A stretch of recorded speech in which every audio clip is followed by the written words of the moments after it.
Manipur top channel gi maikeri gi maroi bi ipausing miyam na thamjari hanbada mangkhiba leisabi masa sina phangni hari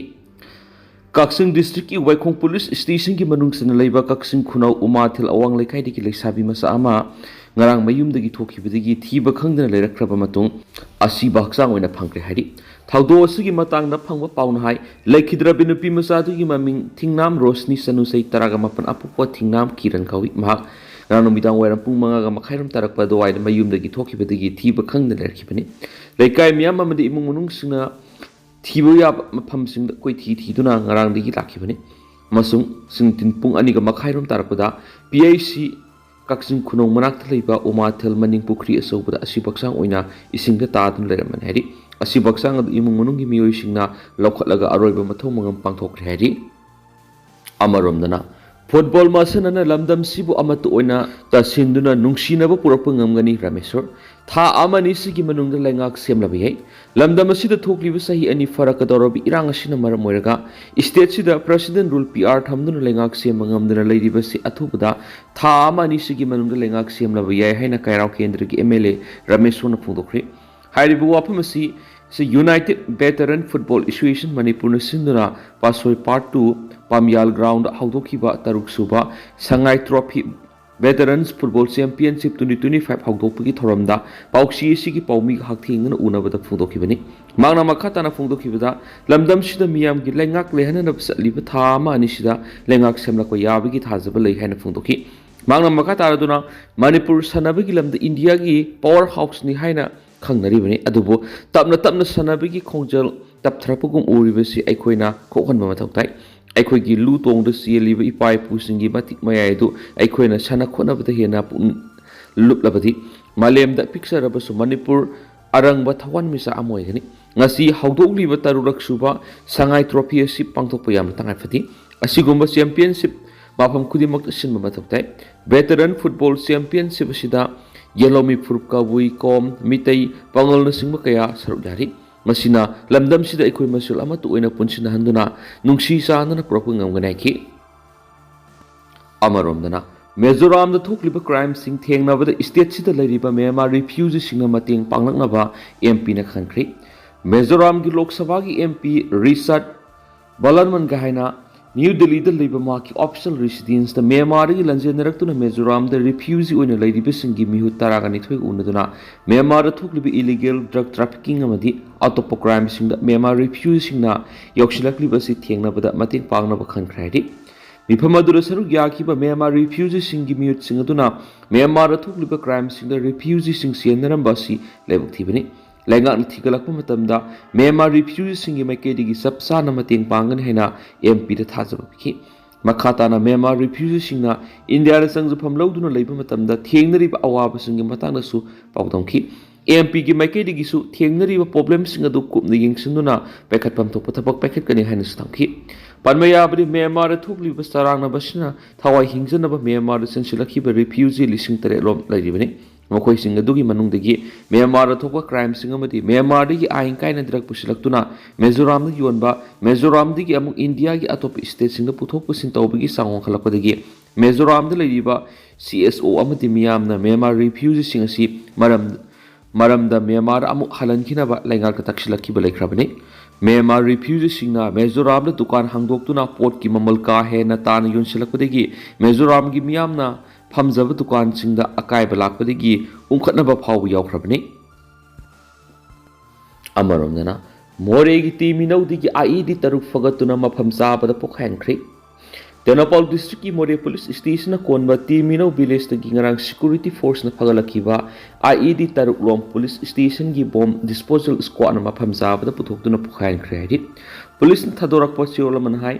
moregi ti minau khulda ngarang operation sa thabada losinduna thamlamba IED taruk combined force ki temamana fagat pangki phagalaba IED du More police station da sinaraki ba IED du More police station gi bomb disposal squad na mafam zabi yengduna aso engami hondana pokhayanduna mangan kriyari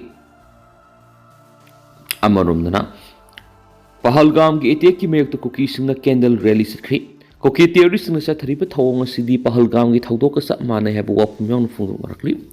Kashmir gi Pahalgam na sa takiba terrorist attack atu Manipur da sumaki kyadi gi nungai ta phungdok paloina na India government na terrorist gi mathakta akan mathapak lakhot kadabani haina thamli Koki jau singna Pahalgam terror attack ki mekta candle ready sakriya maramda Pahalgam sa takiba thawdok asiga Manipur da koki terrorist na sa thariba thawong asiga sa manai terrorist nga sigi mathakta akan ma action lakhot kadabani haina demand tawri Maitegi civil society organization ki masak nairaba mi amana phongdorakpada Manipur English ngani ga kungo humdo gi me humdo gi satharakli bani asigomba irang asigi marakta jiribamda imung amagi mi tarupu ko ki terrorist na minung silaitana hatokhi bani amasum hamanjet amasum lingthoi ngambi Mukesh Singa amadi atai mi kya ko ki terrorist na phong na hatkrabani amasum mapam khangan khidrabani adobi India government kari gumba thaba mata tawba ngamdana leidibasina takpadi state asida thokliba ko ki terrorist ngi thawang si India government na ayaba pibugum thokli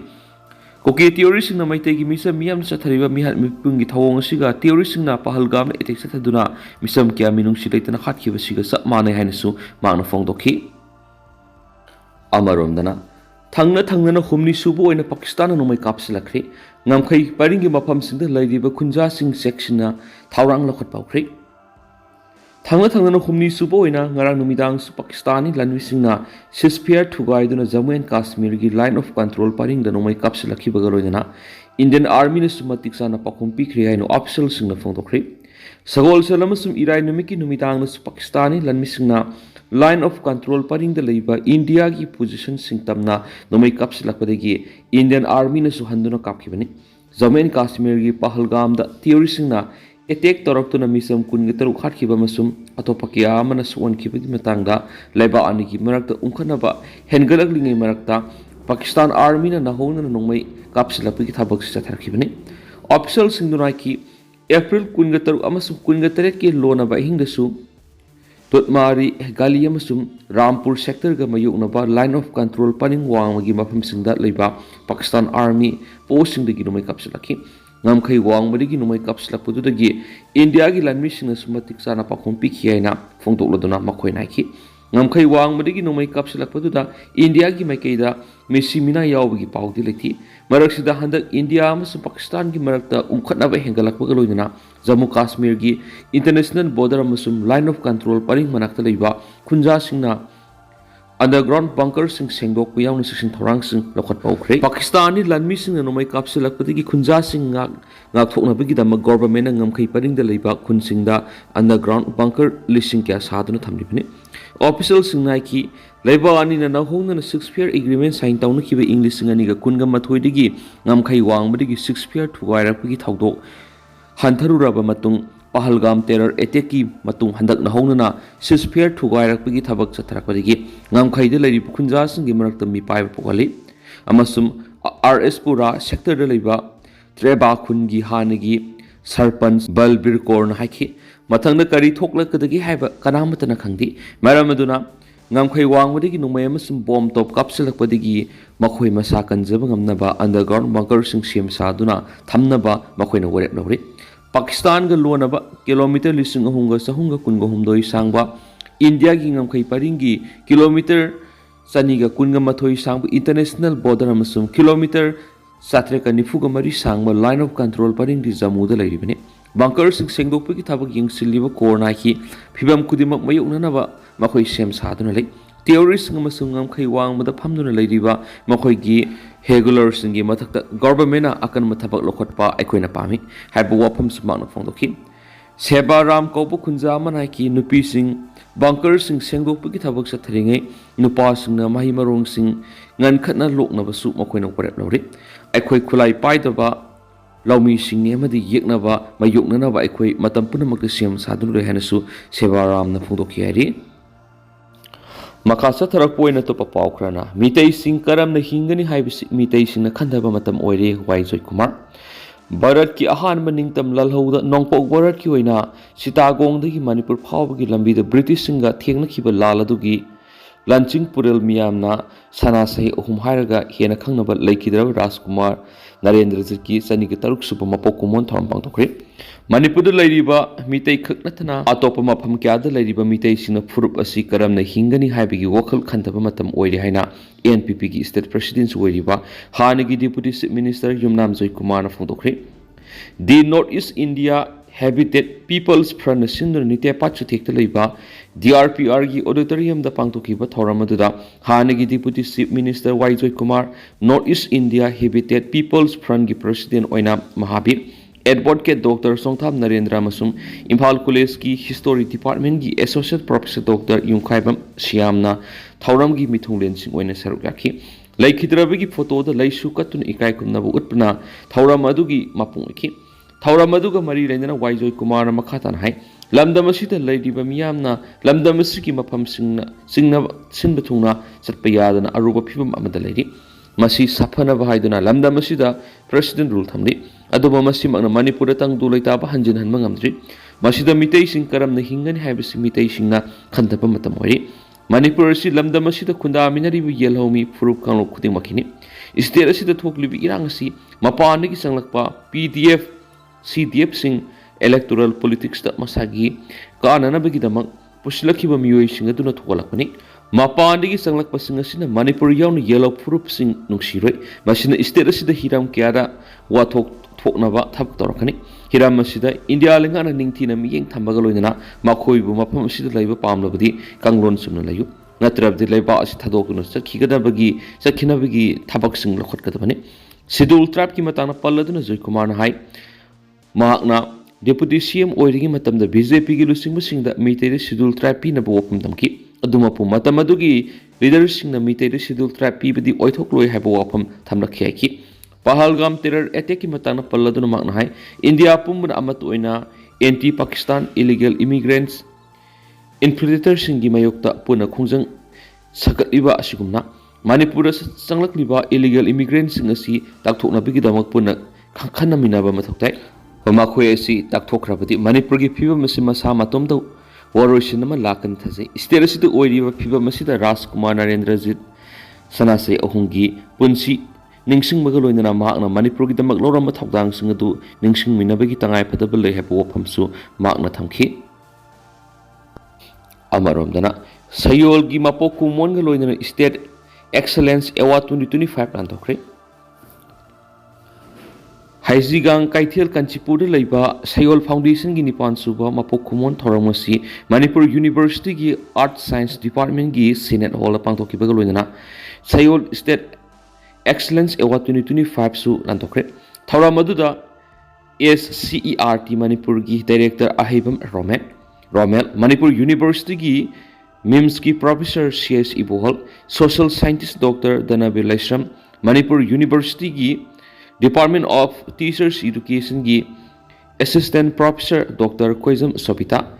Sayol Foundation gi Chairman Elangmam Samanandana Dice Member Oina Sargaki Loinana Tuan Balup Singi Mute Sing Amadi Mahiroi Kiana Sargaki Nasigi Thoramaduda Lining Thau Solution gi Founder Yungkaibam Ipom Sa Miteina Miteida Sayol State Excellence Award 2025 Excellence in Entrepreneurship Amasum Ising Maiba Allies Asatula Tampak Mayum Sayol State Excellence Award 2025 Excellence in Humanitarian Service Pidun Ikakuna Kiari Lining Thau Solution Lamdamasigi Indigenous Product Promote Tauna Buhona Bagaloina Nahakia the Tabak Pibagidama Sakangdun Lining Thau Solution Gi Founder Yungkaibam Ibom Sad Award Spivini Aduga Ising Maiba Allies Asatulana Ising the Tasinduna Lakidraba Mio Sami Yohundrabu My partner Tiduna Yungi Mioishinda Sinabangambagidama Award Spidun Ikaikum Kibani Nasigi Tauram Aduga Mari Lenina SCERT gi Director Ahibam Romel Hai Mioibu Kunai Mating Pangani Hana Tulak Liban Loop Organization Singna Puxil Sing Matukte Tamoi Sing the Tabak Tauba Namdaba Ishagi Kanabana Mang the Tamduna Tabak Tauba Organization Lupkia Mankiba Equina Unaraba Kangarabangakani Sayol Foundation Yamna Puxil Sing the Tabak Tauzariba Siu with Apianopui Makatana Sayol Foundation gi Mioibu Kunai Madi Lamdamasigi Nasing is Soko Toranga Marilena Tabakia Taubu have Wapam Tamki Nasigi Toramaduga Marilena Sayol Foundation gi Matauning Tina Taubangambasing Blood Donors and Gupun Tawat Poina Excellence Certificate Kusinake amasum Sayol Foundation gi secretary Irom Premchana phongdokibada miyoiba khunai gi punsi mahingda ana lengda amadi erik lesuda angama mating pangduna thongma na ba sakhotpa khunai ma sembada sarugya ba habisina Sayol Foundation gi maroiba panamni ngasidi Sayol da miyamna thajaba thambiduna mating pibirakpa loinana masigi member masing hengalakli ngasidi foundation asigi apunba member masing satreka taragani thoi levigi mathakta foundation asibu nungsibiduna wakhalgi amadi pangalgi tengmang birakpa ahalaman oja kya masu leireki mana makha taraduna Sayol Foundation gi maruiba project singi manungda ahan boina project punsi mayol gi manungsana leiba